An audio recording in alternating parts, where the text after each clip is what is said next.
eu vou fazer 27, eu sou um puta de um bosta, não fiz nada. Então eu tava, cara, no fundo do poço, assim. E aí me deu um clique, eu falei, quer saber? Eu tô sem emprego, tô sem namorada, eu vou para os Estados Unidos. Olá Brasil, para aqueles que não me conhecem, muito prazer, eu sou Marcelo Dzialuzinski, redator publicitário aqui em Nova York, e no Publicitário da Gringa de hoje a gente fala com Marcelo Lourenço, cofundador da Coming Soon Lisboa. Marcelo é um publicitário brasileiro nascido no interior de São Paulo e que hoje é um dos grandes nomes da publicidade portuguesa e do mundo, e ele tem uma história, enfim, extremamente inspiradora, uma história incrível, e esse papo aqui ficou muito bacana. Então, se o seu sonho é trabalhar na gringa, se você gosta de publicidade, esse vídeo aqui é pra você. Então minha dica é, assiste até o final, que eu tenho certeza que você vai tirar muito conteúdo, mas enfim, chega de papo, vamos ouvir o que é que o Marcelo tem pra contar pra gente. Marcelo, muito obrigado pelo seu tempo aqui, cara. Que privilégio poder ter um profissional como você aqui com a gente. Quando você topou fazer o papo comigo, fiquei muito feliz e muito curioso para conhecer um pouco da tua história. A gente já teve outros profissionais que fizeram uma carreira em Portugal aqui, mas no seu caso tem algumas coisas muito interessantes. Uma delas, que vai ficar mais para o final do papo, mas que eu quero muito conhecer, é de abrir uma agência mesmo em Portugal, né? Então, muito empolgado para conhecer um pouco mais da sua história e, de novo, muito obrigado pelo seu tempo, cara. Eu que agradeço e em nome de todo mundo que está pensando em morar fora, que está começando a morar fora, parabéns pelo seu canal.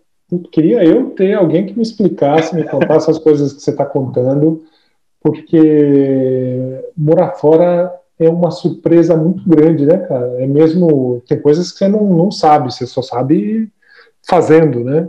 E Total. acho que você vai ajudando, ajuda muito essas informações que você está dando para a moçada aí. Obrigado. E, cara, parabéns pelas entrevistas. Eu vi que você entrevistou o Flávio Waitman, que é um master da publicidade, e o Bruno Regalo também, que eu sou mega fã do trabalho dele e dele como pessoa, né? Parabéns. Cara. Obrigado, Marcelo. Então, para a gente começar, me conta como é que surgiu a oportunidade de você trabalhar no exterior e se foi algo que você buscou ou foi algo que surgiu ou que te chamaram? Foi uma série de coincidências. Eu não tinha, ao contrário de muita gente, ao contrário de você, pelo que me parece, eu não tinha essa coisa de vou trabalhar fora. O meu primeiro emprego na publicidade foi com Anselmo Ramos, da Ogilvy, da David, da Gut. Aliás, era uma agência super pequena em São Paulo, botou um anúncio, eles queriam contratar um redator júnior, e, cara, contrataram dois caras que nunca tinham trabalhado, que era eu e o Anselmo, né? Então, a gente trabalhou junto por aí quase 3 anos e ficamos amigos até hoje.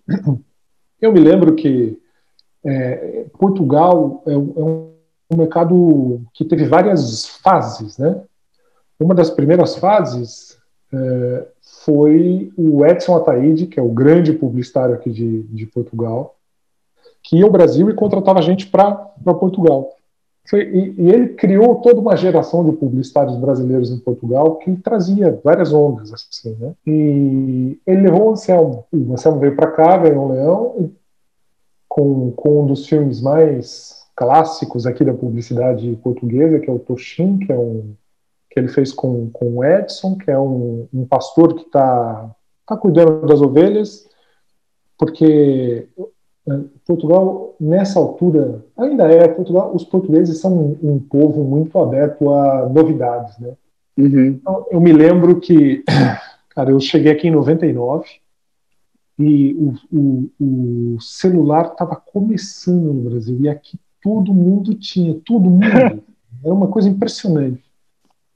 Mas eu não tinha essa vontade de sair. Eu sou de São José do Rio Preto, cara, sou um cara mega ligado aos meus pais, estou sempre falando com eles e os meus irmãos. Trabalhava na Carilo Pastore, quando ela ainda existia, né? EuroRCG. Eu entrei quando a agência tinha para aí 10 pessoas e tava, cara, mega bem, mega feliz, né? E aí eu tinha uma namorada que ela sim queria muito sair do Brasil e ela teve uma proposta e foi para Portugal. E ela falou, putz, você não quer ir? Eu falei, cara, não, obrigado, acho que eu tô bem assim. E aí Aí foi uma conjunção de coisas, né? Eu tive uma mega discussão com o Cláudio Carillo. Nós éramos, cara, ele me chamava de meu garoto, né? Porque a gente se dava super bem. E aí eu discuti com ele umas bobagens, sabe? Eu vou pedir aumento, essas coisas. Ele falou, não vou te dar. Uma discussão meio besta, né? Naquela semana, essa namorada que tinha vindo para Portugal me deu um puta de um pé na bunda, assim. Então eu tava, cara, no fundo do poço, assim. Essa é uma história tão antiga que existia revista ainda em papel. Eu adorava uma revista de cinema que era a Premiere, e a Premiere fazia uma coisa maldosa, que na última página da Premiere, na contracapa da última página, todos os meses tinha um anúncio da New York Film Academy. Cara, a gente fala que publicidade não funciona, né? Mas o anúncio era um fulano com uma jaqueta de couro, sentado na cadeira de diretor, com a mão assim, ó. Assim. E eu vi aquilo, cara, eu adoro cinema. A coisa que eu mais gosto de fazer em publicidade é filme. E aí me deu um clique, eu falei, quer saber? Eu tô sem emprego, tô sem namorada, eu vou para os Estados Unidos e vou fazer o New York Film Academy. Me inscrevi, passei uma procuração pro meu pai, falei, ó, vende tudo. Isso você tinha quantos anos, Marcelo? 27. Aqui é outra coisa. Um ano antes, eu tinha ido para Paris e eu sou um mega fã dos Doors. Uhum. Eu fui ao cemitério lá, o Père Lachaise, e fui visitar o túmulo do Jim Morrison, né, como qualquer fã, Sim. né? Aí, cara, eu olhei lá e vi que o cara tinha morrido com 27. E eu pensei, o Jim Morrison morreu com 27, eu vou fazer 27, eu sou um puta de um bosta, não fiz nada. E juntou várias coisas. E aí eu fui para os Estados Unidos. Só que antes de ir para Nova York, eu parei em Miami para fazer um curso de inglês, para dar uma bombada no meu inglês, assim, né? Uhum. Que, aliás, foi uma dica que eu recebi do Dalton Pastore, porque quando eu discuti com o Cláudio, foi uma discussão feia, assim, né? Eu pedi demissão, fui embora naquele dia. E, aliás, eu pedi demissão e depois a gente discutiu. Aí o Dalton me ligou e falou, porra, o que aconteceu com vocês dois, cara? Vocês se adoram e tal. Eu falei, Dalton. Ele falou, o que você vai fazer? Eu falei, vou ficar fora, vou fazer o New York Film Academy. E ele falou, como é que tá o seu inglês? Eu falei, acho que tá bem. Ele falou, putz, eu vi um dos seus vídeos que diz isso. E o Bruno Regalo também diz isso. A gente acha que o nosso inglês é do cacete, né? Aí você vai para os Estados Unidos. Exato. Aí você fala assim, pô, eu não sei nada de inglês, né? Eu não sei nada.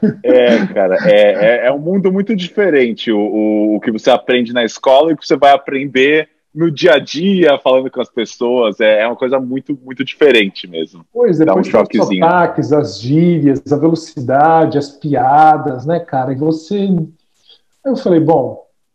E o Dalton Pastore é um senhor, cara. Ele falou assim, faz assim, você faz nosso curso de cinema, tá boa, e quando você quiser, eu te arrumo um estágio numa agência, numa Euro lá na Euro de Nova York. Você quer ir pra Euro de Nova York? Eu te arrumo um estágio, você vai pra lá, depois você me diz se você quer. Aí eu fui fazer cara, aos 27, fui para uma escola, aquela Education First, sabe? A EF, que tem quanto é canto. E fui para Miami porque o Anselmo Ramos estava morando em Miami. E não só sou amigo dele, como sou super amigo da mulher dele, né, a Camila. E eles foram, cara, espetaculares. Eu devo ter uma dívida com eles que acho que eu nunca vou conseguir pagar. Porque eu fui para Miami, fiquei lá, comecei a fazer o curso de inglês. Voltei a morar em Beliche, cara, dormi em Beliche com um moleque um francês de 18 anos, assim, né? Aí o Anselmo me liga um dia e fala assim, olha, tem um amigo meu querendo contratar criativos do Brasil. E ele falou, cara, é você. Ele falou assim, eu preciso de alguém que seja talentoso e que não precisa ter passado pela escola, não precisa ser do circuito Almap DM9. E ele falou, putz, cara, não sei. Essa história é tão antiga que o Anselmo pegou. Eu tinha deixado meu portfólio com o Anselmo para dar uma olhada, ver o que ele achava. E ele mandou sem a minha autorização, o meu portfólio por fax. Para esse que hoje é um grande amigo meu, o Leandro Alvarez, que é um brasileiro também. E aí, um dia estou eu lá na escola, toco o telefone, bate alguém e ela fala assim, tem um telefonema para você. Aí eu atendo, era o Leandro, que falou assim, cara, você quer... é você tem que vir, você tem que vir, você tem que vir. E eram outros tempos, né? Isso já não acontece mais, que ele disse, você vem, a gente paga um mês de hotel, a gente paga o seu visto, a gente paga a passagem. Se você não quiser, a gente paga para você ir embora depois. Pessoal, o papo ainda vai longe, então aquela pausinha rápida, só para lembrar vocês que a gente tem vídeos novos no canal toda segunda e sexta-feira, com dicas de como você pode escolar seu trabalho na gringa e entrevista com outros brasileiros que estão mandando muito bem no exterior. Então, se esse é o seu sonho, não deixe de se inscrever no canal para receber uma notificação sempre que sair um novo vídeo. Mas enfim, dado o recado, tenho certeza que você já se inscreveu, bora voltar pro papo. Como eu já tinha feito a inscrição no New York Film Academy, ou seja, eu tinha pago $500 de sinal. Falei, vocês pagam os meus $500? Ele falou, ok, pago. E aí eu pensei, cara, por que não, né? Por que não? E fui. Que legal. Não cheguei a botar os pés em Nova York. Uau! E voltei para Nova York só, 3 anos depois, assim. Caramba! Caramba, cara. O Anselmo, que foi meu padrinho disso, né? E ele me disse assim, cara, você vai adorar Lisboa, mas você nunca mais vai sair de lá. Eu te conheço, você vai adorar aquela merda. E ele estava certo.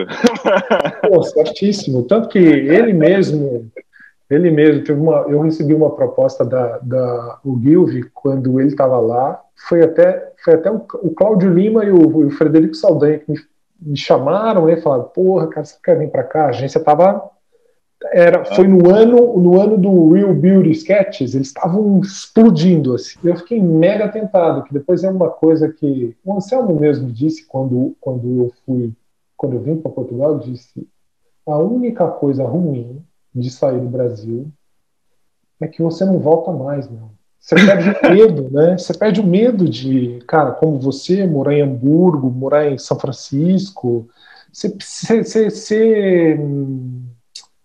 você ganha o mundo, né? E a verdade é que ele falou isso e falou, você vai adorar Lisboa. Cheguei aqui e foi uma coisa muito rápida, assim, né? Porque eu cheguei aqui na agência 6 meses depois, fazia 6 meses que eu tinha chegado aqui. O Leandro, que tinha me contratado, chamou toda a criação na sala, falou, olha, a agência era Lintas, né? Uhum. Nem existe mais, né? Virou Low, depois desapareceu. Disse, olha, eu recebi uma proposta e eu vou para Léo Burnet. E vou levar o João e o Gesso, que era a dupla estrela dele, né? Sim. E falou, porra, bom, eu quero falar com cada um de vocês em separado, e primeiro eu quero falar com o Marcelo. Aí ele fechou a porta, eu falei, cara, você não precisa se preocupar, eu sei que você vai falar, mas, cara, eu sou adulto, eu me viro, você não se preocupa. E aí ele disse, não, você não tá entendendo, eu vou sair, eu vou te recomendar para ficar no meu lugar. Eu acho que você leva jeito para ser diretor de criação. Que legal. E acho que você é o cara. E aí eu propus pro meu dupla, o Bexiga, que é português, apesar dele ser o português mais brasileiro que eu conheço, cara. Nossa senhora. E falei, vamos lá. E aí a gente começou a ser diretor de criação, os dois, como dupla, e foi assim que começou a nossa carreira. Foi a primeira vez que a gente fez dupla e é assim que começou a minha carreira, ou seja, 6 meses depois eu era diretor de criação em Portugal. O que fez, erroneamente, a moçada pensar assim, nossa, o cara deve ser muito bom, né? 6 meses depois ele ser diretor de criação, né? E aí tô aqui, e cara, quando eu digo tem várias ondas, né? Porque teve a primeira onda dos pioneiros que vinham para Portugal, e a moçada falava, pô, você vai para Portugal, que é o que me disseram, né, na altura, cara, você vai acabar com a sua carreira, ninguém nunca mais vai olhar para você, que é uma coisa muito do mercado de São Paulo, né, que é, se você não está em São Paulo, na UMAP, na DM9, você não existe, assim, né? Depois começou a vir muita gente dessas agências, classe A, e Portugal começou a ganhar muitos leões, e tem toda uma geração de publicitários portugueses que cresceu convivendo com grandes publicitários brasileiros, então o mercado foi ficando cada vez mais forte. E depois teve a crise aqui, e o Brasil estava na crista da onda, no primeiro governo Lula, e Portugal se esvaziou de brasileiro. Todo mundo voltou para São Paulo, todo mundo. E aí, cara, era assim, uma festa de despedida por semana, sabe? Aquela festa vendo tudo, quem quer comprar. Sim. E aí agora está acontecendo o contrário, porque o Brasil está na situação que está, né? A crise, sim, o Bolsonaro, a violência, e tem muita gente vindo para cá de um jeito que não acontecia na minha altura, que é as pessoas mudam para cá, né? Elas vendem tudo e se mudam para cá e falam, olha, quando acontecer alguma coisa, tudo bem. Mudam com a família. Muita gente que tem filho pequeno, né? Chega à conclusão que não dá mais, né? Então é uma coisa meio triste, assim. Dando um passinho para trás, como você comentou, o Anselmo te recomendou e você conseguiu a vaga e tal.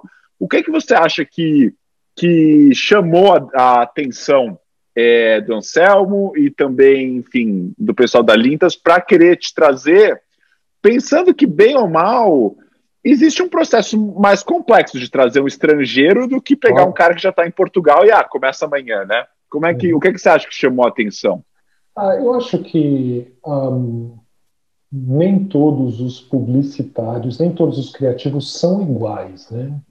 Uhum. Os americanos fazem isso muito bem e o Bruno Regalo disse muito bem na entrevista dele que os americanos são muito bons em dizer assim, esse cara é bom de rádio, esse cara é bom de humor, esse cara é bom de... E o Brasil tem muito isso, cara, todo mundo faz tudo, né? Sim. Apesar de agora as pastas estarem ficando todas muito parecidas com o videocase, né? Sim. Acho que o Leandro, na altura, precisava de um cara que fosse sênior, que soubesse fazer campanha, soubesse fazer conceito, soubesse e que fosse, acho que até o briefing dele de eu quero alguém fora do circuito dessas agências, não que, obviamente, essas agências fazem isso muito bem, que eu vou falar, que é gente que faça trabalho de verdade, sabe? Que bote campanha na rua, ou seja, que não precise ter 50 leões, né? E acho que foi isso que a moçada viu, que o Leandro viu, né, no portfólio, e por isso que o Anselmo falou, acho que é você, porque eu apesar de ter tinha algumas campanhas de TV, daquelas que o Brasil faz melhor que ninguém, que é aquela campanha super popular. Os Estados Unidos também faz isso super bem, né? Acho que isso que abriu as portas para mim, assim, mais do que ter vários prêmios, sabe? Foi mesmo um trabalho. Você comentou que a agência ajudou a bancar todo o visto e tal. Você lembra como é que foi o processo, a princípio, para tirar o visto? Ai, cara, sério, tirar visto é uma das coisas mais chatas do planeta Terra. Né? Sim. É muito chato, porque o processo de alguém te dar visto parece que sempre te tratam com uma desconfiança gigantesca, né? Sim, lógico. Você é um estrangeiro, né? Você está indo para lá, aqui em Portugal, eu não sei se ainda tem isso, mas as agências eram obrigadas a entrevistar 3 outros aqui nos Estados Unidos também. Portuguesas para falar assim, eu entrevistei, não gostei, por isso eu vou chamar alguém de fora, né? Sim. Aqui não tem a coisa dos Estados Unidos, da carta dizendo que você é o máximo. O Bruno não falou isso, cara, eu já escrevi tanta carta, porque tantos amigos meus, o que aconteceu? Muitos dos amigos que eu tinha em Portugal, brasileiros que voltaram para o Brasil, depois a coisa piorou, e todas essas pessoas foram embora do Brasil. Então, elas ajudam, pelo menos é o que me dizem, você ter cartas de pessoas que estão em lugares diferentes, ou seja, alguém de Portugal. Então, eu já escrevi 300 milhões de cartas, assim. Tirar o visto é muito chato, no meu turno foi muito chato, mas Portugal é um país, como é um país pequeno, quase todo mundo segue os mesmos processos. Na minha época tinha um advogado, que é o Seu Costa Flor, todo mundo fazia com ele, que era um velhinho que já conhecia os trâmites da embaixada, já te dizia o que você tinha que dizer, já dizia com quem, o que você tinha que fazer. Você ficava 3 meses, depois tinha que ir para Londres, sair do espaço Schengen. Aí você conseguia mais 3 meses, e aí, se não conseguisse o visto até lá, você tinha que sair, ir ao Brasil, pedir, voltar. Ou seja, e depois essa coisa de voltar para o Brasil sem visto e depois voltar para Portugal é um estresse muito grande, né? Isso é uma coisa chata. A agência tratou de tudo, pagou tudo. Acho que as agências já não fazem mais isso. Você que se vira com isso. Acho a última vez que eu ouvi, porque depois eu comecei o seu Costa Flor, doutor Costa Flor se aposentou e o braço direito dele, que é uma advogada chamada doutora Marília, ela começou a pegar todos os clientes dele. Que sempre quem quer vir para Portugal, eu recomendo a doutora Marília, porque ela também trata bem disso, assim, né? É uma coisa muito... Mas uma hora se resolve, né? Ou seja, você tem o primeiro visto de trabalho, acho que você vai renovando o visto de trabalho de ano em ano, e depois fica mais fácil, né, quando você entra nessa coisa, né? Você vai renovando de ano em ano, e acho que depois de 5 anos você pode pedir o visto de residência mesmo. Depois mais 5 anos você pode pedir o visto, você pode ser oficialmente português, assim, que é o que acontece comigo, né? Bom, tirando o fato que você não precisa mais renovar, teve alguma outra grande mudança, você achou, quando você conseguiu cidadania? Prática, assim, alguma mudança prática? Eu fiquei numa crise de consciência absurda, sabe? Eu falei, cara, vou ser oficialmente português, assim, porque você está há quanto tempo nos Estados Unidos? 1 ano, 2? 2 anos, 2 anos. Você tem sonhos que você acorda e não sabe se você está no Brasil ou nos Estados Unidos? Às vezes, sim. Então, isso acontece muito no começo. Acontecia comigo pra cacete, cara. Porque quando você viaja e tá de férias, tudo bem, mas quando mistura, quando a sua realidade é aquele país, no começo eu acordava de noite e eu não sabia onde eu estava. Você estava em São Paulo, você estava em Rio Preto. Aí eu falava, putz, estou em Portugal. Assim, isso já não me acontece comigo há muito tempo, mas o fato de ter a cidadania portuguesa foi uma coisa que mexeu comigo para burro. Assim. A minha mulher é portuguesa. Ela chegou e disse assim, tá na hora de a gente ter filhos. E eu falei, putz, não sei se eu estou preparado, não sei. Sim. Porque eu sabia que seria muito mais difícil para mim voltar para o Brasil se a gente tivesse filhos, voltar para São Paulo. E aquilo foi uma coisa muito dura para mim, assim. Mas acho que todo mundo passa por isso quando mora fora, né? Sim. Não, com certeza. Eu acho... Mas, ao mesmo tempo, acho que é o que você falou, né? Acho que tem essa questão, mas, ao mesmo tempo, assim, a primeira vez, quando você sai, você tira, né, as raízes do país e daí começa... É um dilema, mas, ao mesmo tempo, é essa vontade de ficar fora, né? Eu acho que... Por isso que morar fora não é para todo mundo, né? Total, não é. Eu vejo, quando eu estava naquele meu primeiro momentinho indo para alguns lugares, tinha uma amiga minha que falava, cara, eu quero descolar um trabalho aqui nos Estados Unidos. Ela falava, não, cara, eu quero voltar para o Brasil, para minha família, tal. Valeu por esse tempo, mas não quero. É muito do tipo e da personalidade de cada um. Eu concordo que não é para todo mundo e também não tem nada errado. Não tem nada errado. Trabalhar no Brasil é um lugar ótimo.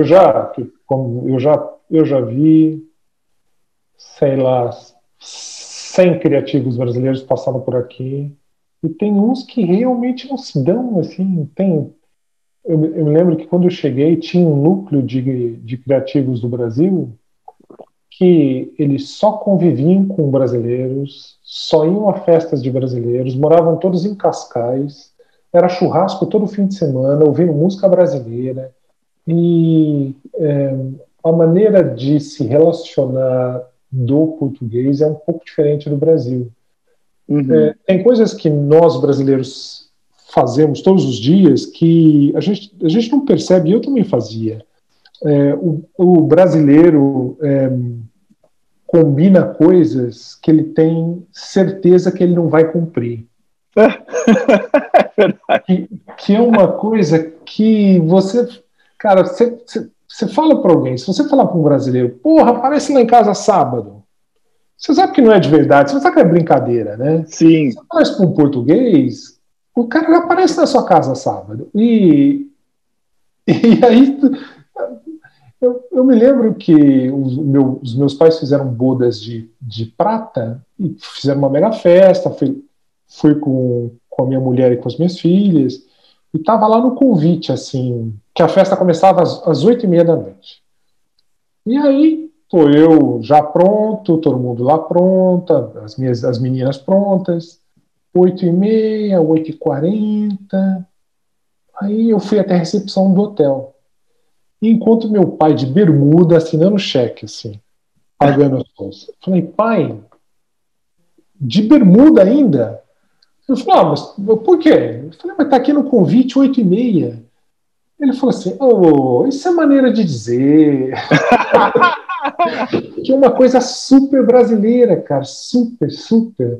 Eu lembro que também, ou seja, os brasileiros, todo mundo é amigo de todo mundo, mas amigo do peito é mesmo uma coisa difícil. Agora, Portugal, as pessoas são muito mais distantes quando você chega, tanto que em qualquer país isso é mais difícil, mas em Portugal é bem difícil os primeiros 2, 3 meses, porque o fulano ninguém te convida para casa dele aqui, sabe? Demora um pouco, cara, e quando convidam aí é teu amigo mesmo, para sempre. Vai te ligar de vez em quando para saber se você está bem e se você precisa de alguma coisa. Essa adaptação a cada país, que eu acho que é uma coisa que separa bem quem pode morar fora e quem não pode, quem consegue.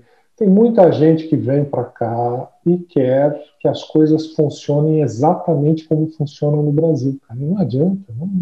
Não. Eu acho assim, até natural a pessoa chegar pensando isso, mas, cara, passa um tempo você já vê que não rola. Eu, quando cheguei aqui nos Estados Unidos, achei, não, poxa, as pessoas vão almoçar comigo. Tá? Não, ninguém almoça, cara. A galera vai, pega um sanduíche, come 10 minutos e beleza, voltei a trabalhar. E tá tudo bem, é o jeito dos caras, não sou eu que vou mudar e nem deveria mudar o jeito deles, né? O Anselmo morou aqui, então ele me deu... Aliás, ele fez um guia super bacana. Ele escreveu um guia, e isso era pré-digital.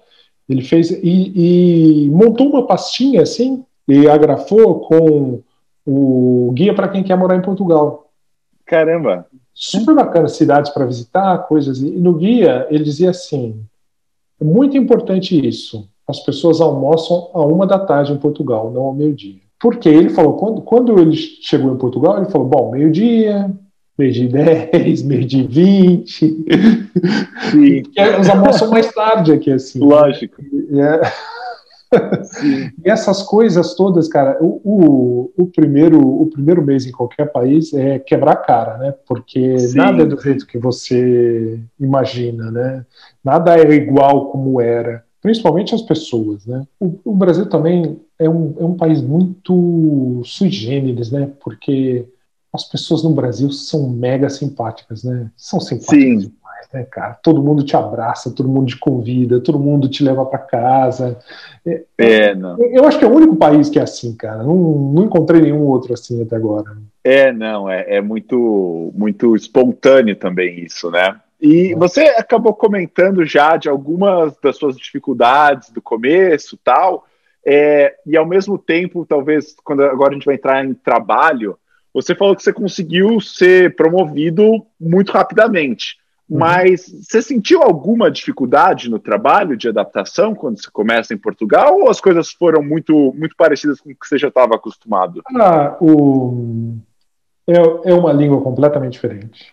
No meu, assim, o Leandro, que é brasileiro, foi me buscar no aeroporto um simpático, me levou para o hotel, me deixou lá. Falei, cara, você descansa, amanhã você aparece na agência, que é aqui perto. Aí eu sentei, liguei a televisão, estavam passando um programa tipo, com um apresentador bem famoso aqui em Portugal, que é o Gocha, Luís Gocha, acho que é assim, que é um programa tipo Ana Maria Braga, assim. Sim. Aí ele começou a falar, eu comecei a olhar para a televisão, eu falei, cara, eu não estou entendendo nada do que esse cara está falando, nada. E aí entra o intervalo, começa a locução dizer assim, hoje, na SIC, o seu programa, Os Ficheiros Secretos. Eu falei, Ficheiros Secretos? O que é isso? Era o Arquivo X, você lembra dessa série? Nossa, sim! Caramba! Nunca Ou imaginaria. seja, é muito diferente. Então, você... Mas é isso, tem uma hora que a nossa profissão, apesar da gente ser escritor e artista, é ter ideias, né? Sim, total. O craft da coisa, por exemplo, quando você é redator, obviamente você tem que escrever um guião, que é o roteiro aqui. Roteiro. E, cara, eu fui escrevendo e tem sempre alguém na agência que olha e fala, isso está... Aí você aprende outra coisa, aprende que você não fala português, você fala brasileiro. E, eu já fui diretor de criação de uma agência com, sei lá, 15 duplas. E tinha, acho que, dois brasileiros na equipe toda. E às vezes o cliente olhava os textos e falava, pois, mas isso está em brasileiro? Vê se mesmo foi um brasileiro que escreveu. Eu falava, cara, eu só aprovei isso, eu não botei a mão nisso, assim. Sim. Então, essa adaptação. Agora, quando você está num país que não é o seu, você sempre é a parte mais fraca, né? Ou seja, essa carteirada, isso não se diz em Portugal, ou não é assim que os portugueses pensam, eu já ouvi muitas vezes, muitas vezes. E na grande maioria, as pessoas tinham razão, porque está pensando como está criando, como se você estivesse criando no Brasil. Mas depois você vai fazendo a adaptação mental da coisa, e acho que a maravilha da nossa profissão é gostar das pessoas e tentar perceber o que é popular, o que as pessoas dizem. E isso é uma coisa que você chega, você consegue fazer boa publicidade em Portugal, que conecta com os portugueses, acho que de duas maneiras, como acontece em qualquer país. Você estuda a coisa e pergunta, ou você vai ouvindo as coisas, que como acontece em qualquer criativo, você escuta aquilo.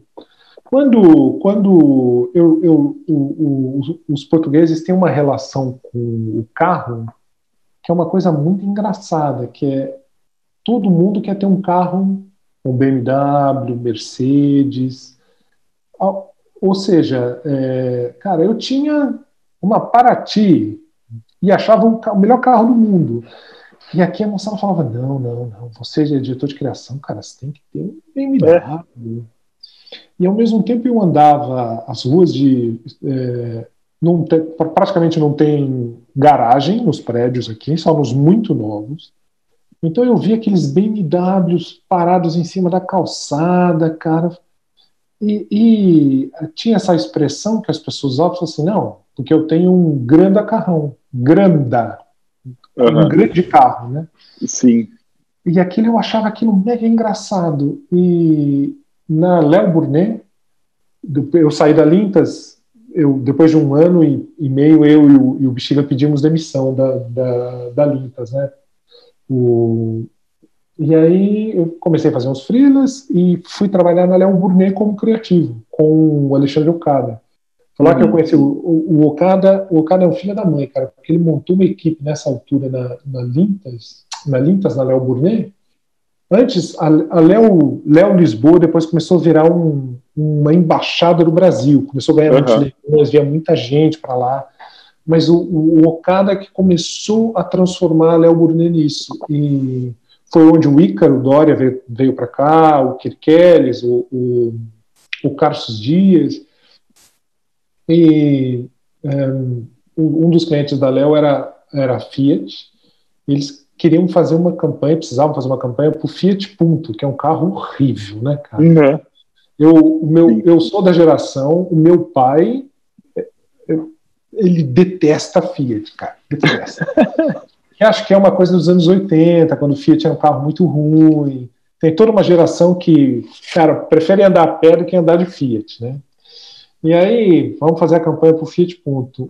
E eu me lembrei dessa história do Grande Carrão, e eu e o Bexiga, a gente começou a brincar com isso, e nós fizemos uma campanha que era pessoas horríveis que dizia, mas em compensação eu tenho um Grande Carrão. E não tinha o Fiat Punto, né? E a campanha saiu, foi um sucesso, ou seja, foi uma coisa que eu ouvi. Eu não sei, sim. eu não sei se... Porque quando você muda para um país, você também está vendo aquelas coisas pela primeira vez, né? Tem coisas que as pessoas fazem e que... Parecem muito óbvias, né, para elas. Parecem muito óbvias para elas, né? Super identifico isso que você está falando. Sempre falo que, só um parênteses, lembro que quando eu cheguei aqui nos Estados Unidos, eu criei uma campanha baseada nisso, que o americano não almoça, saca? Por isso que, por exemplo, vários restaurantes aqui não funcionam no almoço, por causa disso. E o americano é óbvio para ele isso, ele não acha que isso é estranho, né? Então eu acho muito legal isso que você falou mesmo, de coisas, às vezes você tem um insight cultural do país só porque você não conhece. Porque cara, tem um escritor que eu adoro, que é o Fernando Sabino. Ele já saiu de moda, ele escreveu o Encontro Marcado, o Grande BTK. Sim. Era daquela, chamavam do Grupo de Minas, né? E ele tem um livro que é o Menino no Espelho, que o prefácio eu li assim. Espetacular. Eu tenho esse livro autografado de Sabino. E lá o prefácio diz assim, quando eu era criança, as pessoas me perguntavam o que eu queria ser quando crescesse. E agora que eu sou adulto, ninguém mais me pergunta o que eu quero ser. Porque se perguntasse, eu diria que eu queria ser criança de novo. Para ver as coisas como quem vê as coisas pela primeira vez. Quando você muda de país, você tem a capacidade de ver as coisas pela primeira vez, cara. Quando eu ouvi a primeira criança falando no português original, era como se eu tivesse voltado na máquina do tempo e tivesse vendo os meus avós, assim, porque uma criança está falando com aquele sotaque, assim, que parece uma coisa de uma pessoa de 100 anos na sua cabeça, né? Eu já me acostumei, né? As minhas filhas falam assim. Ou seja, se você for uma pessoa atenta, em qualquer lugar você consegue chegar lá. E, obviamente, você vai fazer coisas e as pessoas falam, não, isso não se faz, você vai ter que falar menos palavrão, ou seja, nem tudo você vai poder dizer que é do caralho, que isso é uma puta de uma campanha, você vai ter que baixar um pouco isso. Assim. No nosso papo aqui, você já falou várias vezes do Pedro Bexiga, né? Me conta como é que vocês se tornaram uma dupla, porque assim, às vezes você trabalha com uma pessoa no trabalho, mas não necessariamente vira a sua dupla pra vida, né? Como é que surgiu isso? Em que momento vocês acharam, porra, cara, isso aqui vai dar bom? E se você acha que tem alguma coisa a ver o fato de você ser brasileiro e ele ser português? Cara, o Pedro Bexiga é um dos caras mais bacanas da história da publicidade. Ele tem um defeito muito grande, que ele é um adepto um torcedor do Sporting, que é um time horrível. Mas cara, fazer dupla... Eu estava falando isso com a minha mulher outro dia. A gente estava vendo uma série de TV. O Chicago PD, meu guilty pleasure agora. E falando, cara, trabalhar como dupla é mais ou menos como dupla de detetive, como a gente vê no Máquina Mortífera. Você passa tanto tempo com essa pessoa, fazendo um paralelo ainda com os policiais do cinema, tem que ser alguém que você sabe que está guardando a sua retaguarda, né? Got your back, né? Tem que ser, né? Total.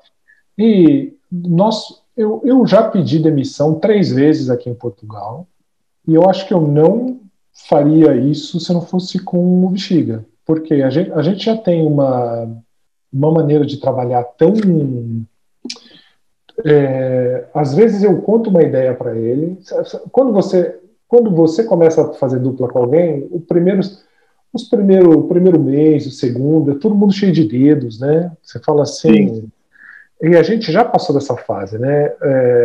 Já está na fase de conta uma ideia e fala assim, cara, que merda é essa? Ou eu conto uma ideia para ele e ele não diz nada. Aí ele vira o computador e ele já meio que lealtou alguma coisa assim para ver. Nós ganhamos um leão com uma campanha para a tia, que um dia ele chegou para mim e falou assim: cara, eu descobri essas fotos aqui, olha isso. Era um fotógrafo português, o João Pina, que fotografou presos políticos portugueses, né, que é da época do Salazar. Então ele pegou os mugshots dos presos de frente, de lado, e ele, como ele é um cara investigativo, ele é um repórter investigativo, ele foi atrás dessas pessoas e fotografou as mesmas pessoas hoje, na mesma posição, de frente, de lado. Aí ele falou assim, olha que coisa linda isso. A gente tem que fazer alguma coisa com isso. Eu falei, cara, tem. Guarda isso aí. Guarda isso. Bom, eu fiz muitas campanhas para anistia. E aí um dia eles nos chamaram lá e disseram, olha, a gente tem que fazer uma campanha para celebrar os 30 anos da anistia. E a Anistia Internacional começou porque um advogado inglês leu sobre uma história de uns estudantes portugueses que foram fazer um brinde num bar e disseram abaixo a ditadura, e a polícia os prendeu. E esse advogado inglês viu isso na televisão e começou a defender os caras. E para defender ele criou a Anistia Internacional, ou seja, a Anistia tem uma história muito ligada a Portugal. A gente foi lá na Anistia, eles disseram, a Anistia vai completar 30 anos e nós queremos fazer uma campanha que diga, o trabalho da Anistia teve consequências, né? Sim. E aí eu fiquei assim, já assim, tremendo.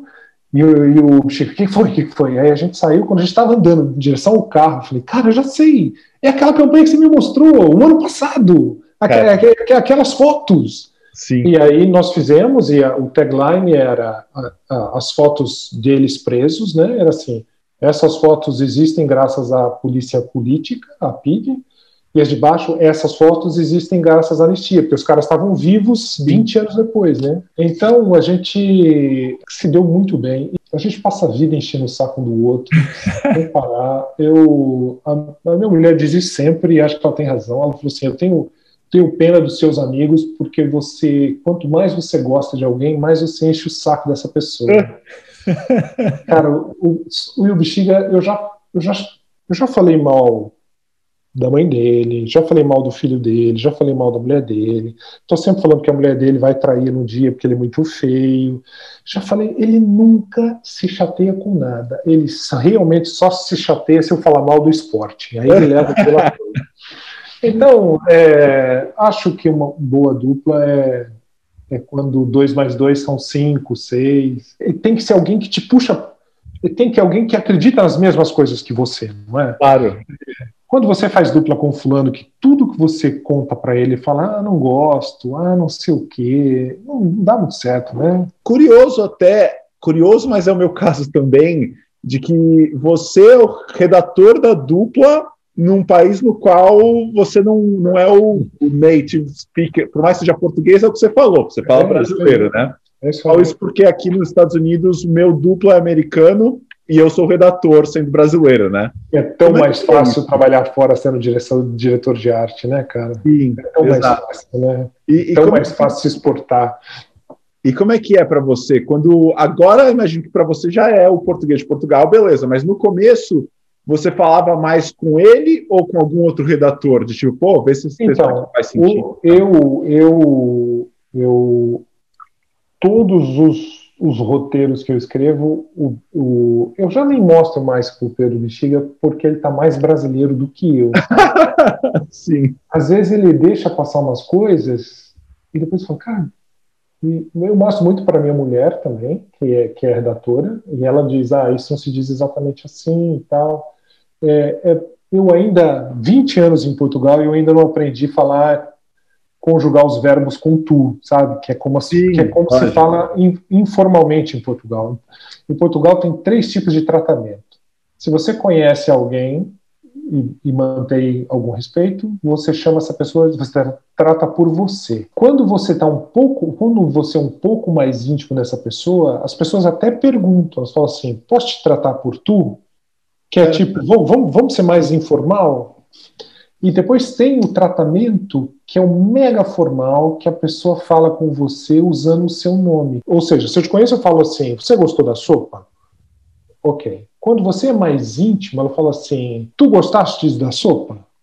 Agora, se é mega formal, as pessoas falam assim, o Marcelo gostou da sopa? É uma coisa muito engraçada, cara. Caramba, que doido. Ou seja, como todos nós brasileiros, com exceção dos cariocas e lá dos gaúchos, tratando todo mundo por você está no meio da tabela, então não tem problema. Sim. Mas escrever...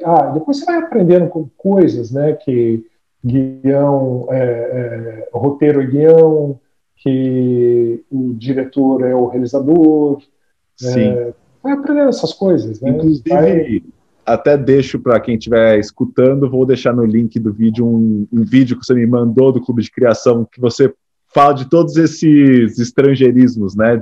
Pois, o Clube de Criação, a Laís Prado pediu para mim, para várias pessoas, acho que em 2010, talvez, que moravam fora, para fazer um vídeo explicando como é trabalhar fora. Assim, um pouco, cada um apontou para uma coisa, né? E como talvez o maior engano que existe é a moçada chegando aqui falando, pô, é português, esse eu manjo, né? Não tem problema, né? Sim.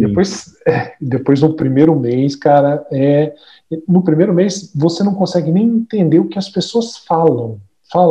Você escuta as pessoas falando no primeiro mês e é tudo assim,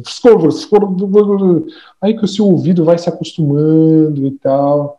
E acontece outra coisa também. Eu acho que eu não peguei muito sotaque em português, mas aliás, quando eu falo com o Anselmo, por exemplo, ou com a Camila, eles estão sempre falando, pois, o cara é mal português, já fala casa de banho. E depois tem a coisa do som. Meu nome é Marcelo Lourenço, né? E sempre que eu falo no telefone com alguém, eu falo Marcelo Lourenço. Eu falo, o quê? E eu aprendi que eu tenho que falar Lourenço. Aí que as pessoas percebem. Aqui em Portugal, o U faz toda a diferença, aparentemente, no meu nome. Então, mas quando você trabalha isso, ser redator numa língua que não é a sua, você tem que ter a humildade de perceber que você é o lado fraco, que tem sempre alguém que vai falar, isso está mal escrito, não se usa assim. E você tem que ter a humildade de falar assim, ok, é verdade. Porque se você ficar batendo a cabeça e falando, não, isso é assim, isso é assado, essa frase tem que ser assim, essa frase tem que ser assim, vai se dar mal, né? Lógico, até porque, bem ou mal, você, por mais que o nome seja redator, né, escritor, né, você está aí, muito provavelmente, por outras técnicas, né, por capacidade de ter ideias, pela forma como você, não como você escreve cada palavra, mas como você monta um roteiro, né, então acho que tem muito mais coisa do que você só falar certinho a língua, né, acho que tem muito isso. E acho que a nossa profissão é cada vez mais essa coisa do conceito que cria uma história para a marca, né. Isso é um clichê dizer isso agora, mas tem uma marca aqui em Portugal que é a Vorten, é uma marca de eletrodomésticos. Quando eu cheguei em Portugal, as pessoas falaram, se você mobiliar a sua casa, você vai na Vorten, porque na Vorten você compra de TV, a geladeira, a fogão, você compra tudo, né? E eles são uma rede de lojas que vendem as coisas a bons preços, assim. Então eles abriram um pitch para um concurso, é assim que se diz assim, não é? Concorrência no Brasil, sim. E aí eles disseram, o briefing era assim, pois a gente tem variedade, tem não sei o quê, mas sabe, bom mesmo é o nosso preço. Só que a gente queria fazer uma coisa que dissesse, a gente tem um preço bom, mas não esquecesse do resto, né? A gente não pode falar. E aí eu e o Bexiga quebrando a cabeça, e o conceito que nós encontramos era o nosso forte é o preço. Ou seja, a gente faz todas as outras coisas, mas o que a gente faz mesmo E aquilo, eu já não trabalho mais na Vorten desde que eu saí da Fuel, né? Mas eu me lembro de todas as reuniões que eu tinha com eles. Todos os anos a gente vinha à campanha. Eu trabalhei com eles 10 anos. E eles me diziam, o nosso forte é o preço, vale dinheiro, porque a gente faz a campanha. Eu ligo a televisão, acaba sempre, o nosso forte é o preço. Sim. Eles dizem, a gente pode dizer o que a gente quiser, que no final a gente mete, mas o nosso forte é o preço. Tecnologia, tecnologia, tecnologia, tecnologia. Mas o nosso forte é o preço, que resolveu aquilo, assim. Então, se mantém até hoje, que é mantém até hoje. A força do conceito. A força, né, do conceito. E acho que isso é muito mais valioso do que, obviamente, que quem vai para redator gosta de escrever, gosta de organizar suas ideias, e esse no final da lista é o nosso craft básico, né? Sim. Mas ter ideia, cara, ter ideia, acho que é uma coisa que tem em tudo quanto é lado, né? É por isso que, às vezes, você vai para Cannes e vê aquelas coisas feitas por países completamente diferentes e aquilo te toca, né? Sim. E às vezes você vê coisa e fala assim, cara, eu não entendo o impacto que isso tem, né?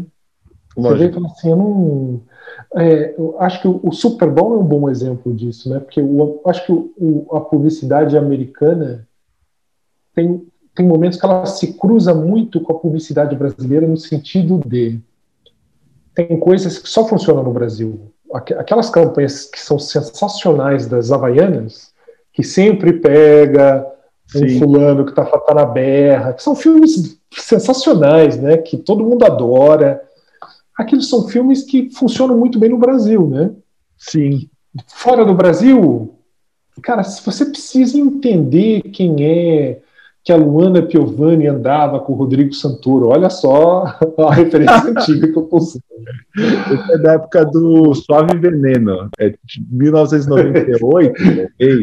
Essa novela eu lembro.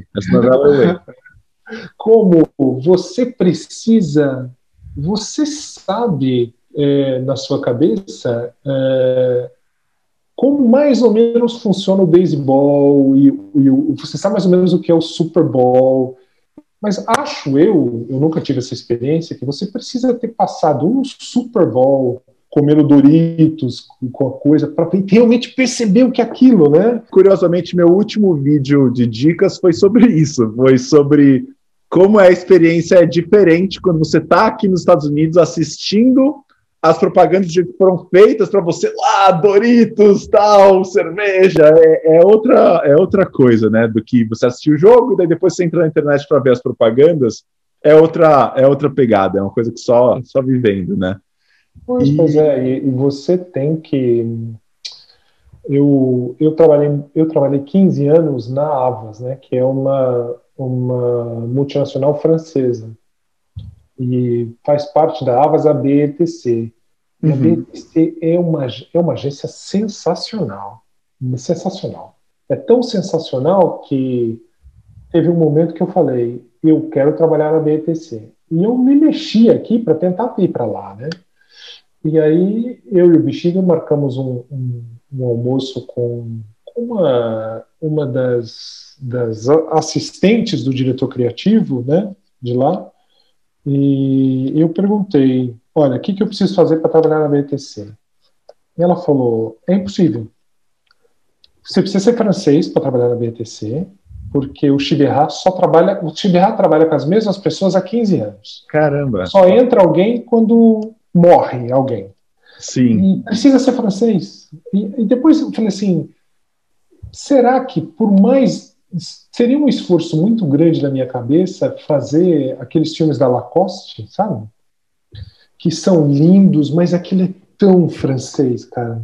Não é? É uma publicidade que é assim filosófica, artista. Porque quando você conhece os franceses, eles são mesmo assim, né? Os caras... Cara, primeiro, não há um filho da puta de um francês que não ande com uma echarpe, né, cara? Será que eu vou ter cara para andar com echarpe? E essas coisas de trabalhar fora de cada lugar, eu acho que talvez os Estados Unidos, como como é uma cultura que a gente conhece muito bem, mesmo assim, é uma coisa... por exemplo, eu quando fui a primeira vez para Nova York, eu andava, falava, cara, não é que sai fumaça mesmo do bueiro? Puta que o pariu, é igual, né? E eu me lembro que quando eu fui morar com a minha mulher pela primeira vez, ela pegou uma garrafa de água da geladeira e me mostrou. Eu falei, olha, uma garrafa de vidro, assim. Eu falei, olha o quê? E ela falou, é igual da novela, porque as novelas da Globo, eles têm sempre aquelas garrafas de vidro que eles tiram. E eu falei, nossa, para mim isso é a coisa mais comum do mundo. Assim, exato, passa como paisagem pra gente. Paisagem, né? Só que ela comprou aquilo que ela viu no IKEA e aquilo como parecia como as novelas, ou seja, tem coisas que cada cultura tem como fato adquirido que acho que você precisa, é isso, para trabalhar fora, você precisa mesmo estudar essas coisas e prestar atenção, sabe? Sim. E estar aberto a não pensar somente com a sua bagagem, a tentar pensar olhando para o lado todo. Você tinha comentado no nosso papo que você falou, poxa, às vezes as pessoas vão para Portugal achando que elas vão saber falar a língua. Um outro mito, vamos dizer assim, não mito, porque pode, para algumas pessoas é verdade, para outras não é. Mas uma outra coisa que a gente escuta muito é, sabe, no Brasil se trabalha muito mais, no Brasil se trabalha até tarde, no Brasil se trabalha de fim de semana, DA fica 1000 horas no Photoshop. Qual que é a sua experiência com isso? Tem um pouco de verdade ou não? Como tem muita verdade, cara. No Brasil, eu não sei se o Brasil sempre foi assim, ou é o Brasil anos 90, anos 2000 que é assim. Talvez seja a geração de Zanguanais é toda assim, com certeza, né? Eu nunca trabalhei na DM9, mas eu trabalhei com várias pessoas que já trabalharam na DM9 e todas tinham um estresse pós-traumático, assim. Sim.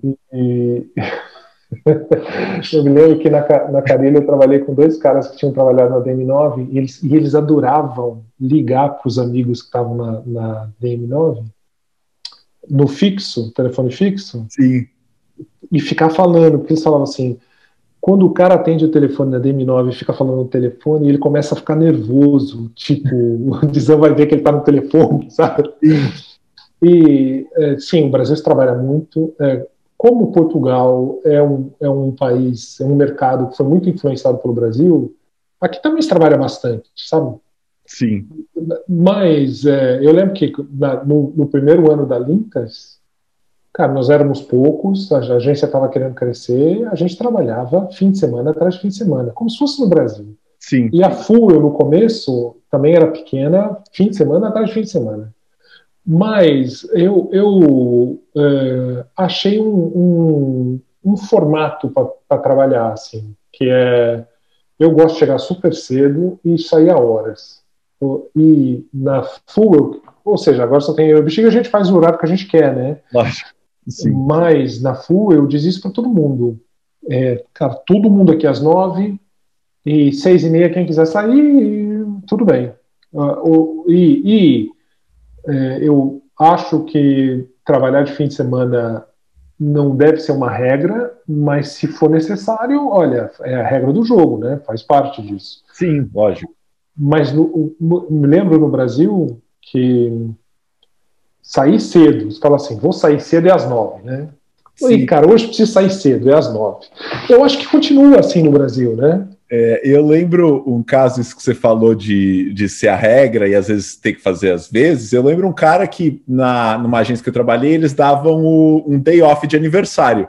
O cara falou, não, eu vou precisar de um night off, porque na verdade eu não tô nem trabalhando de dia à noite, tudo, me dá só a noite para poder dormir, que já tá no esquema. Tá.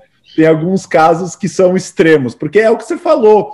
Eu acho que você ter que trabalhar um pouco a mais para entregar um trabalho que, porra, vai ser do caralho, é uma coisa. Agora, quando vira uma regra, tipo, cara, todo dia, e vira uma coisa de, tipo, às 9 da noite é o horário normal, daí esse que eu acho que é às 9 da noite é o cedo, né? Vou sair cedo. Exato. Vira sabe, tipo, sabe, tipo, quando antes disso todo mundo olha para você, daí é um problema. Daí acho que... Aqui também tem...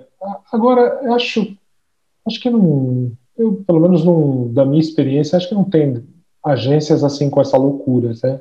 Porque também o Brasil tinha uma coisa engraçada. Nessa época dos anos 90, 2000, a moçada trabalhava muito e depois ganhava um leão e aquilo abria portas para outras agências, para propostas. Mas a verdade é que você vai ver o portfólio das pessoas quer dizer, eu tenho um leão no meu portfólio, um leão de ouro. E às vezes eu vejo moçada de 20 e poucos que vem falar comigo e tem tipo 10 leões, assim, e depois chega outro que tem 15, e chega outro que tem 20. E eu falei, cara, onde é que você vai parar, né? Onde é que você vai parar? Tudo bem que agora o CAN mudou um pouco as regras, né? Mas tem gente que tem 50 leões com 4 trabalhos, né? Sim, e aquilo vai... Lógico, as categorias hoje em dia e subcategorias é diferente. E aqui, por exemplo, a Lintas, a primeira agência onde eu trabalhei, o Leandro tinha essa coisa, assim, 2 meses antes de Cannes, vamos olhar para os clientes, ver o que a gente pode resgatar, e se não tiver, vamos fazer fantasma. Cara, não vou ser cínico a ponto de dizer que eu não faço fantasma, mas eu achei uma outra maneira de fazer isso. Se é que é para gastar tempo para fazer uma coisa, uma proatividade, eu troquei os fantasmas pelos pro bono, sabe? Sim. Eu faço coisas para anistia, faço coisas para Associação de Mulheres contra a Violência, que é campanhas que eu tenho feito sempre. 12 anos eu faço as campanhas do Queer Lisboa, que é o festival do cinema gay de Lisboa. Ou seja, acho que se o que nós temos, a melhor coisa que a gente tem que dar são ideias, que a gente dê essas ideias por uma causa. Também isso acabou cruzando, eu faço isso desde sempre, mas o Festival de Cannes acabou valorizando muito essa coisa, né, a publicidade que vai salvar o planeta, né? Sim. E acaba sendo um pouco até exagerado, no sentido que você vai ver tudo que ganha nos festivais todos agora vamos, sei lá, salvar não sei o quê. Ou seja, as causas sociais viraram um fim em si só, né? O que eu, como eu adoro fazer supermercado, sabe? Sim. E eu sinto falta das grandes campanhas de carro, que não seja pelo meio ambiente, sabe? Um carro do caralho que você vê, as campanhas de Nike, que são, vamos falar do sapato, ou as campanhas de jeans, que eram as grandes categorias da época que eu comecei, né? E agora está tudo muito causa social, assim, tudo bem. Sim, existe um balanço, né, das coisas realmente, assim, tudo que é muito do exagero às vezes fica complexo. E daí falando aqui você falou muito da Fuel, né, da editora. Como é que surgiu esse convite para liderar a agência e o que passa na cabeça para você passou por agências grandes tal, e daí você vai liderar uma equipe de 4 pessoas, e qual que foi o segredo para transformar isso na maior e mais premiada agência de Portugal? Cara, eu trabalhava na Euro RSCG, que era como se chamava Avas antigamente, né? Uhum. E a conta da Volvo, uma das agências da Avas ganhou a conta da Volvo, acho que na Inglaterra. Uhum. E ela se chamava Fuel. Então, automaticamente, a conta da Volvo em Portugal entrou em concorrência. Então, o Ricardo Monteiro, que era o homem à frente da Avas, não só aqui, como no Brasil e como em 3, 4 países, que é um cara espetacular, um cara de negócios assim, sensacional. Ele falou, olha, ele escolheu um CEO, que era o Miguel Barros, que é o Miguel Barros, né? Porque o Ricardo saiu, ele agora é o CEO da Avas aqui. ele falou, vamos entrar na concorrência da Volvo, vamos usar a marca Fuel, que é a marca da agência em Londres. E aí nós ganhamos o concurso, ganhamos a concorrência, e a agência começou assim, eu, o Bexiga, o Miguel Barros, que era o CEO e é sócio também da agência, né? E a Marta Kadoshi, que era atendimento. E a agência foi crescendo. O Miguel Barros tem um grande entrada no grupo Sonai, que é o maior grupo aqui de Portugal. Uhum. Ou seja, ele ao menos conseguiu que nós entrássemos em todas as concorrências. E nós perdemos várias e fomos ganhando contas bacanas. A Vorten, depois ganhamos o Continente, e ganhamos a Caixa Geral. Então a agência foi crescendo. Ou seja, em 8 anos, ela mudou 4 vezes de localização, que ela ia crescendo muito. Eu aprendi uma coisa com o Miguel Barros, quando a agência cresceu, porque ele sempre teve essa política. A gente cresce primeiro a agência, depois a gente aumenta o número de pessoas. Ou seja, ele nunca contratava antes da gente realmente precisar. Então, e como a agência começou em 2006, foi uma agência que já nasceu como departamento digital, foi uma das primeiras agências aqui em Portugal a ter o departamento de conteúdo. Então, sim, a agência foi crescendo muito assim. Só que eu fiz uma grande cagada, porque eu estava na Euro e eu era diretor de criação, mas tinha um diretor de criação executivo acima de mim.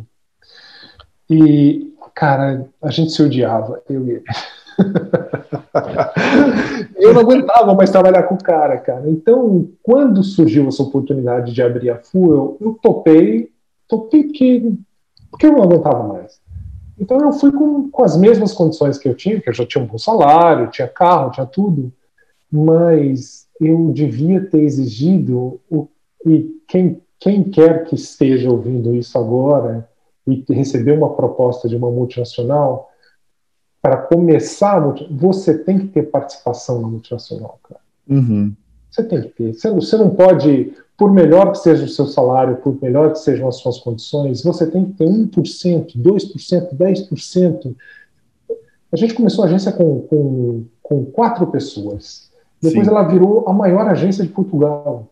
Ou seja, não é só uma questão de grana, não é só isso, é uma questão da relevância que você tem. Porque se você é só um funcionário, se chega um CEO e fala assim, pois, a agência vai ser agora todas as paredes azuis. Não adianta você falar, eu não gosto de azul. Porque ele até pode ser bacana e pode falar, não, sei, mas a última palavra é sempre dele. Então, e como a agência cresceu no digital, depois cresceu no conteúdo, depois cresceu nos eventos, tinha já um diretor de criação de design, um diretor de criação digital. Sim.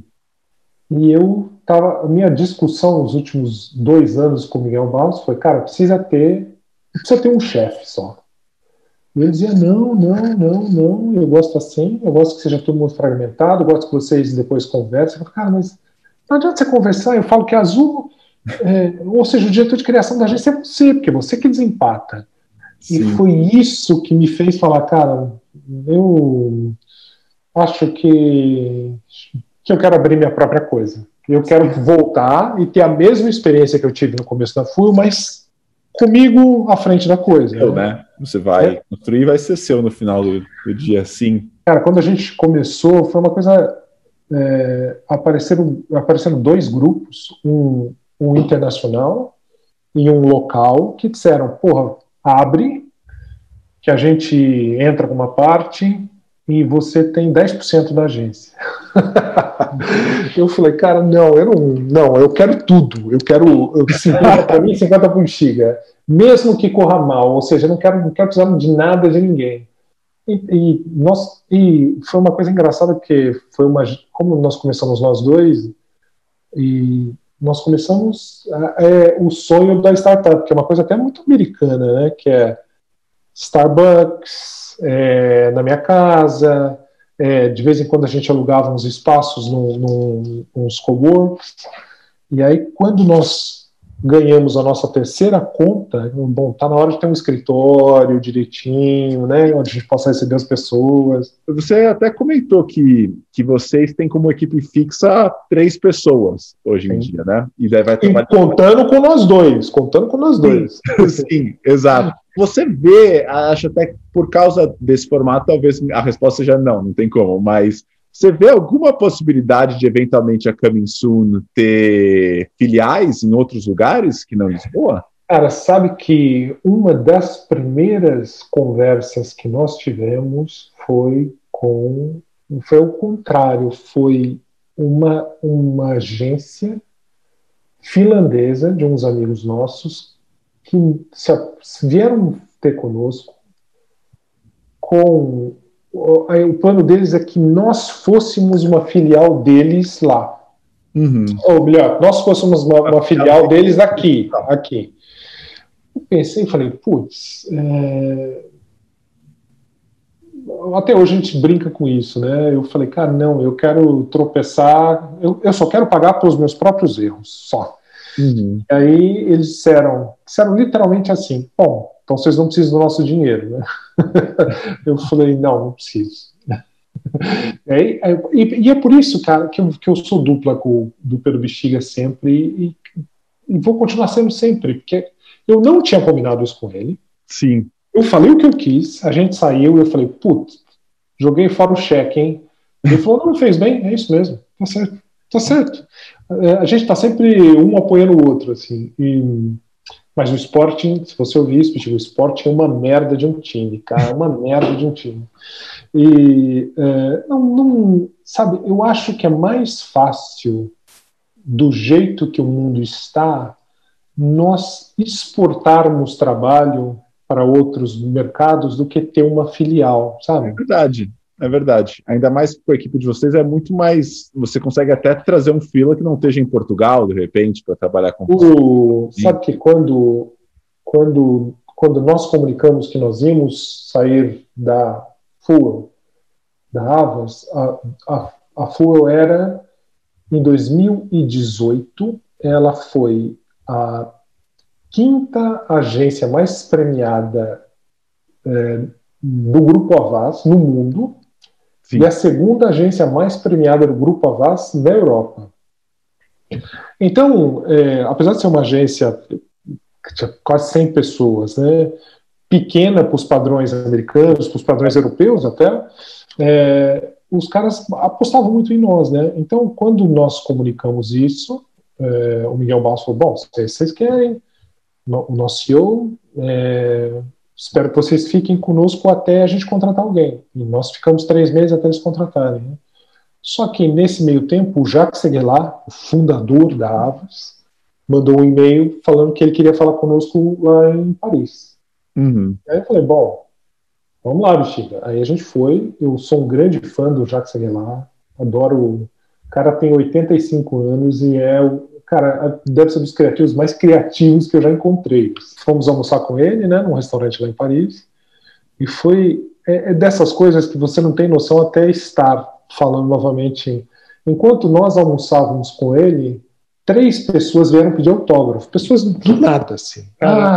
Porque ele fez a campanha clássica do Mitterrand, né, ou seja, um fulano que está sempre na televisão, e tirar selfie com ele, como se você encontrasse, sei lá, o Pelé, sabe? É uma coisa impressionante.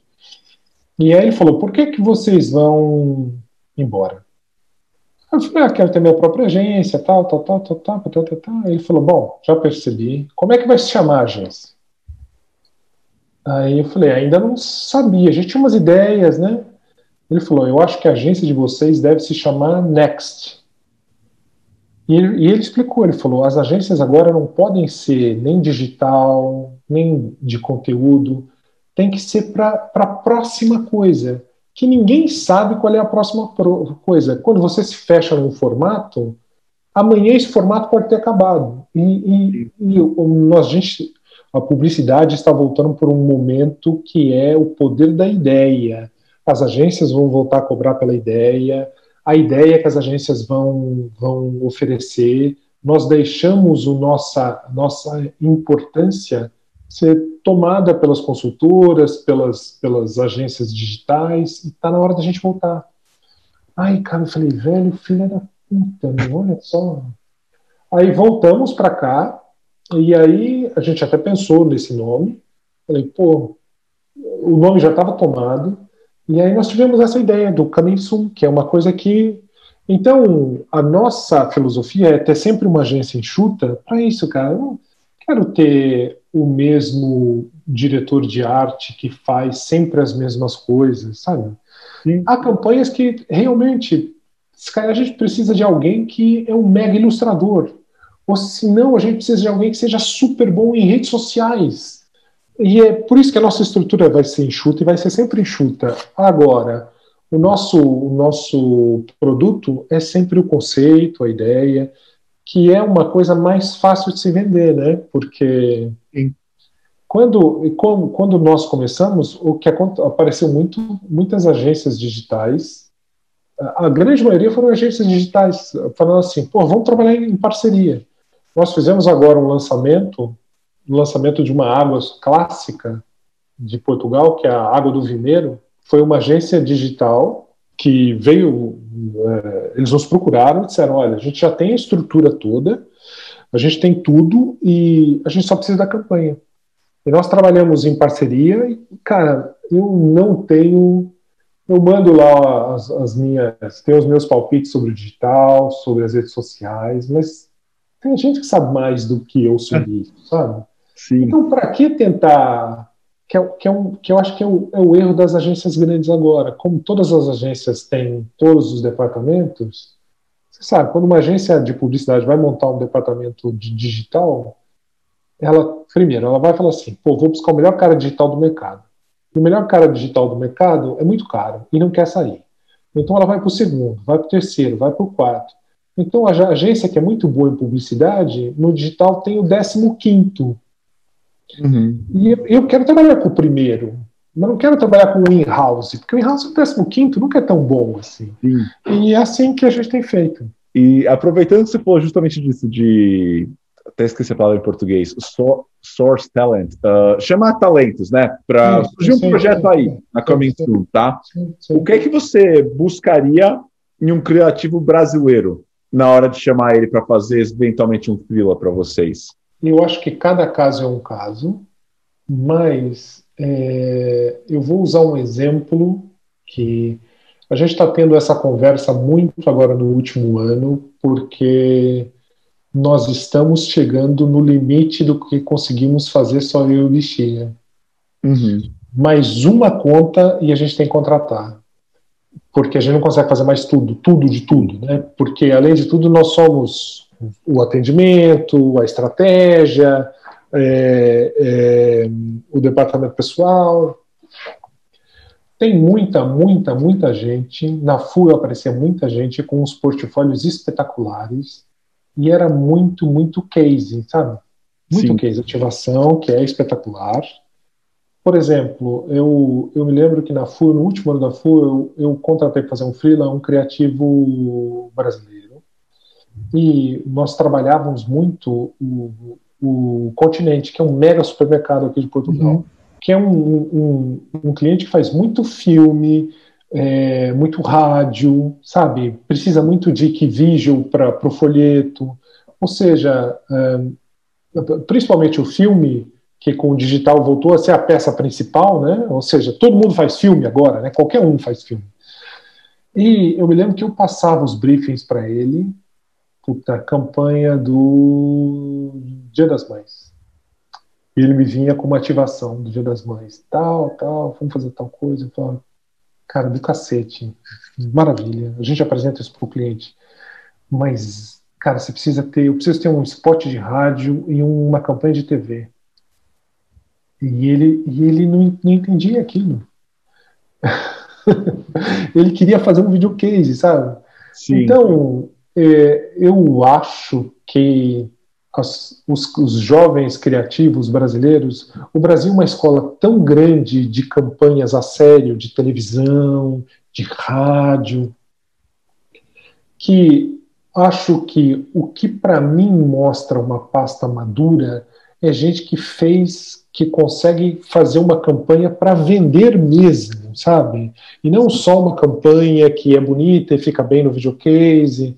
Eu recebi até agora em Portugal, como está aparecendo gente mais sênior, são pessoas que vêm para cá e tem campanhas boas mesmo, sabe? Que é uma coisa que é uma parte muito importante do nosso trabalho, que é, cara, fazer uma campanha de saldo, sabe? De liquidação, bem feita, com ideia. Aquelas coisas que a W Brasil fazia, que toda a gente lembrava, sabe? Sim. E acho que os criativos brasileiros, maravilha, ter leões, fantástico, ter as coisas super modernas do digital, com ativação, maravilha. Cara, mas você tem que voltar a ter as campanhas que o cliente precisa mesmo, as campanhas do dia a dia, sabe? Bem feitas. Porque aconteceu uma coisa também na FUA, que era o fulano mandou o portfólio dele, era uma dupla portuguesa até, conhecida aqui, e mandaram mandaram um portfólio que tinha, assim, 10 campanhas, eram todas festival, todas ativação, todas coisas laterais, todas PR, maravilha. Escreveu assim, pô, a gente tem 4 clientes que fazem TV todas as semanas. Queria saber se você sabe fazer uma campanha de supermercado. E eles me mandaram de novo e diziam assim, e mandaram outro portfólio, e o subject do e-mail era assim: trabalho mais comercial, entre aspas. Falei, cara, já está errado, esse subject já está errado, né? É uma vergonha do trabalho de verdade, sabe? E quando a Coming Soon aumentar, eu espero que um dos nossos projetos é voltar a trabalhar com retalho, como se diz aqui, que é uma coisa que nós gostamos de fazer. O tipo de criativo que eu procuraria retalho é supermercado, como se diz isso? Isso, supermercado, sim. Não, porque o retalho não é só supermercado, é uma loja que vende um shopping. O retail do inglês, né? O retail, mas lógico. No Brasil. Eu falaria isso, não faço ideia. Não é varejo. É varejo, é isso mesmo. Cara, tá vendo? Depois vai dando esses porque o varejo não só você tem que vender, ou seja, as vendas se medem pela campanha, como é tudo para ontem, e no varejo é muito fácil você desistir. Você falar assim, quer saber, o cliente quer uma merda, eu vou fazer uma merda mesmo. Por isso que as boas campanhas do varejo saltam, e quem sabe fazer varejo ou retalho em Portugal são poucas pessoas, são as pessoas que conseguem fazer um filme que as pessoas gostem pra cacete, sabe? Sim. E acho que, não só em Portugal, mas no geral, os criativos precisam equilibrar mais a sua pasta, sabe? Voltar a ter coisas que são de grande consumo, assim. Legal. Campanhas dessas a sério. Sim, pô, sensacional, Marcelo. Uma que é muito ligado com essa última pergunta, tá? Mas daí podendo extrapolar para outras coisas além do trabalho especificamente. Que dica que você daria para um brasileiro que quer trabalhar na gringa? Pensando talvez numa coisa que você gostaria de ter sabido na época, ou alguma coisa que você fala, puta, não, isso aqui acho que seria muito bom a pessoa pensar. Morar fora e trabalhar fora não é para todo mundo. Pode não ser para você. Você pode achar que você quer trabalhar fora, e aí você vai morar fora e, cara, você fala, não gosto disso, quero voltar para o meu país, não estou nem aí. E não há problema nenhum. Eu já vi isso acontecer 300 vezes. Tem gente que sai, vai morar fora e cara, não é aquilo. Então, você tem que ter muito isso claro na sua cabeça. O começo é muito duro por várias coisas, porque os primeiros 6 meses vão passar muito rápido. E sua cabeça vai estar tão focada naquilo que você vai aprender. Até hoje, eu estou há 20 anos em Portugal, eu aprendo uma palavra nova todas as semanas e fico gozando e brincando com aquela palavra. E aí minha mulher fala assim, eu já sei, é a palavra da semana, né? Aprendeu isso agora. Não? Você precisa ter isso. Em geral, as nossas famílias ficam meio chateadas quando a gente vai morar fora, porque é tudo muito intenso, né? E todo mundo que está no Brasil pensa assim, pô, o cara não liga mais, não quer saber mais, não é? É que sua cabeça está assim... Sim, lógico. E isso melhora sempre. Depois de 6 meses melhora. Depois as coisas vão... Todo mundo, nesse começo, acho eu, tem um momento que você fica com vontade de chorar e qualquer coisa despoleta isso. Assim, você pergunta uma coisa e a pessoa não entende o que você falou, ou você sente que alguém está te tratando diferente. Eu, por exemplo, sou um sortudo, acho que as coisas correram... Eu só não fiz mais coisas em Portugal porque eu não consegui, porque eu tive todas as oportunidades do mundo, todas. Todo mundo me deu todas as oportunidades, todo mundo apostou em mim, todo mundo deixou fazer o que eu quis. Agora, você é sempre tratado de uma maneira diferente, né? Às vezes para melhor ou para pior. Quando eu entro num lugar e não falei nada, estou calado. E aí eu falo, a pessoa fala assim, é brasileiro. Às vezes ela vai te pegar e vai falar, puta, eu adoro o samba, eu adoro o Brasil, não sei o quê. E às vezes vai te olhar e falar assim, pois, lá vem o fulano aí. Ou seja, você precisa aprender a conviver com o fato de você ser diferente das outras pessoas. E, aliás, teve uma menina que... Eu dei uma palestra sobre criatividade numa escola, aqui em uma faculdade de Lisboa. Apresentei várias coisas, vários cases que eu fiz, né? E é estudantada, isso foi em 2019. E aí acabei a palestra, começou a coisa das perguntas. Aí uma menina pega o microfone, levanta o braço assim e fala assim, posso fazer uma pergunta? Brasileira, ela, 20 e poucos anos. E ela diz assim, que conselho você daria para uma brasileira, e que é mulher, obviamente, para trabalhar em Portugal? E se ser mulher... Não, aliás, a pergunta dela, você acha que ser mulher e brasileira em Portugal é um problema?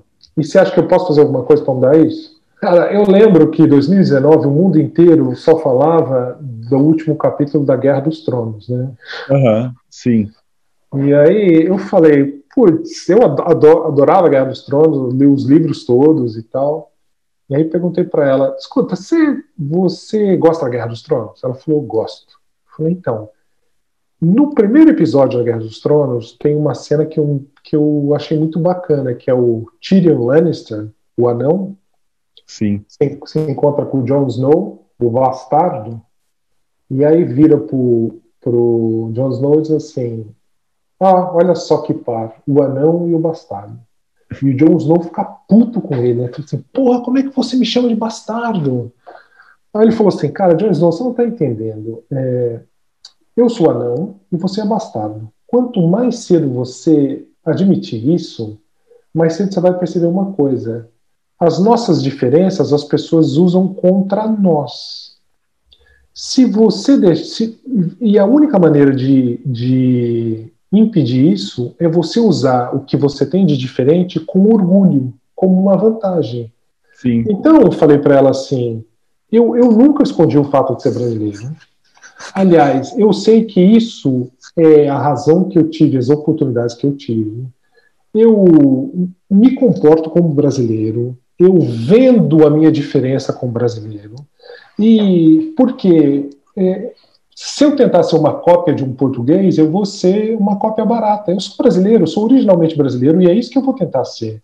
Total. E o fato eu falei para ela, o fato de você ser mulher, você tem que ser orgulhosamente mulher, orgulhosamente brasileira, e é isso, esse seu diferencial que vai fazer você vencer. Não adianta você tentar ser como as outras pessoas.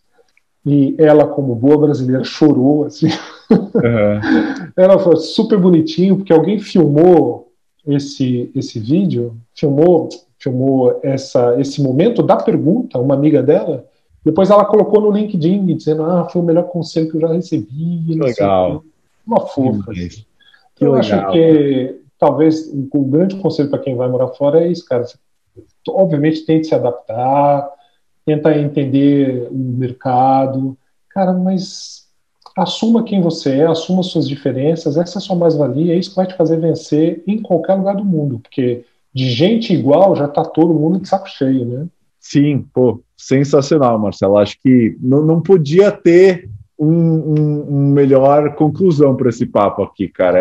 Muito obrigado. Foi dos papos mais gostosos que eu tive aqui, tanto que a gente... Cara, não, sério, o Flávio e o Bruno Regalo deram de 10-0. A gente já está aqui há quase 1h30 conversando e parece que faz 10 minutos. Cara, edita isso para 15 minutos, bicho. Tira todas as partes do Pedro Bexiga, edita isso e vai ficar perfeito, cara. Mas, de novo, só muito obrigado, Marcelo. Acho que foi sensacional e muito obrigado. Cara, eu que agradeço mesmo. Queria agradecer ao Marcelo de novo por esse papo incrível que ficou, enfim, longo, mas passou tão rápido. Achei extremamente inspirador, gostei muito de falar com ele. Espero que tenha sido tão legal para vocês quanto foi para mim, e lembrar vocês que a gente tem vídeos novos toda segunda e sexta-feira. Então, se o seu sonho é trabalhar na gringa, não deixa de se inscrever no canal, clicando na bolinha desse lado aqui, e aproveita e já maratona todas as entrevistas do canal, clicando no card desse lado aqui. Valeu!